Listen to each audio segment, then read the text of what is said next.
Welcome to the Daily Influence, where our mission is to deliver a daily dose of positive influence that can uplift you personally or be shared within your sphere of influence. While not every episode may directly apply to your unique circumstances, we strive to provide insights and inspiration relevant to most people's daily, weekly, and monthly lives. Whether you are tuning in during the morning, noon, or night, the Daily Influence is here for you. Listen, share, and embrace the power of influence in your life.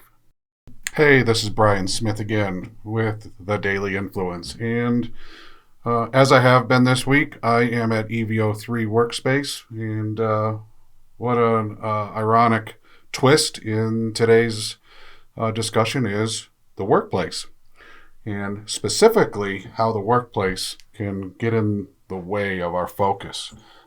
It can cause us to go too fast, get in the way of slowing down, get in the way of those intentions we've talked about, make us lose track of time. All of the things we've been talking about over the past couple of weeks. The workplace is one of the most demanding and most difficult places for us to have best self-control of our time. Our habit of speeding through life oftentimes is a direct foundation of environmental urgency, which we've talked about earlier in our episodes. And environmental urgency is oftentimes rooted in the workplace. We have demands from our boss, demands from our clients, demands from our supply chain, all these different demands to go faster. They feed things that we've talked about earlier this week, gets in the way of intentions, making time go by so quickly that we feel like we're procrastinating, which I'm going to come to soon. And then we begin multitasking to try to speed things up. The workplace is one of the most root causes of all of these issues, gets in the way of being intentional.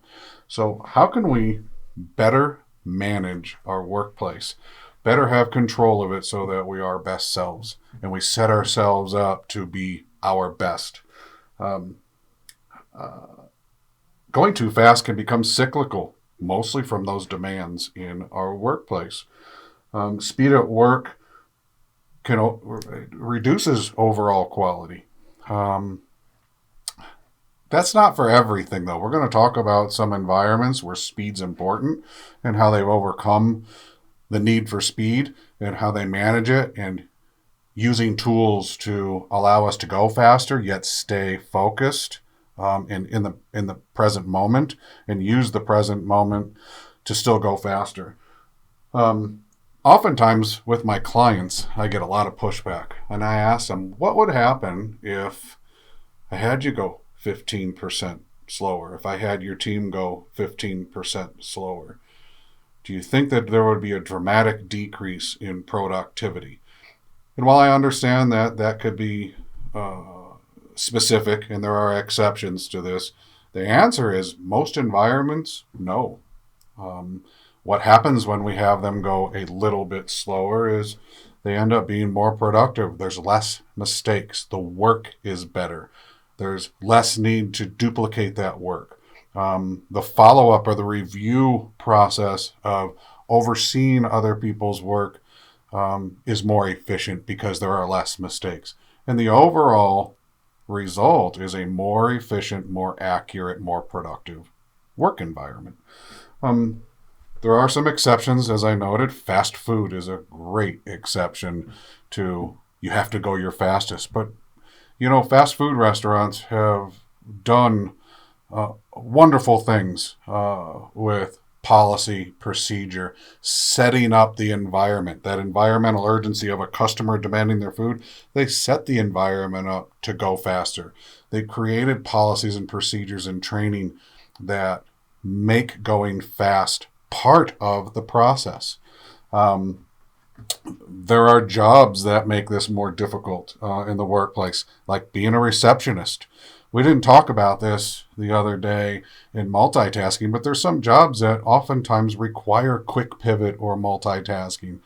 What always comes to mind is a receptionist who's got to change directions constantly as somebody comes to their desk or the phone rings or somebody places a demand on their time because oftentimes receptionists are doing other things. Yes, there are exceptions to all of the things that we talk about, but more and more, over and over, going too fast causes issues. In professional environments and all environments, when we focus on KPIs, and by the way, I'm not about to say that we shouldn't focus on KPIs, but when we don't marry up KPIs that actually mean something. For example, if we're measuring productivity and we're pushing for people to go faster, are we also measuring the mistakes? Are we also measuring the errors? Are we also measuring the double work and the review work and the management and oversight and the supervisory work that goes into the end result? And if we slowed the base processes down, would all of those other tasks that are accumulated to the cost and the productivity be less? And would the sum of them be less if we just slowed down a little from the beginning? If we had better policies, procedures, better training, and better understanding, we can control all these things from the workplace. And as leaders, we can start. I am guilty of one thing in the workplace and in the whole slow down focus area, and that's procrastination. Procrastination is oftentimes feeds going too fast. A lot of us that are procrastinators will say, well, it makes me focus better at the end. Well, that could be true. Your individual focus might be more honed and intense on that task because you pushed it to the very last. But you're also going to go faster in the very end. How many times that you procrastinated did you finish on time, but then there were errors, misspelled words? You didn't contextually address something the right way, so people asked more questions. It took you a lot more time to explain those contextual differences or the details or the perception, the missed perceptions, because you rushed through the end. So procrastination is a tool that is not really best used if you think it's going to get you more focus, because it just speeds you up. And while you do have better focus for that time, you're still going too fast. There's always exceptions.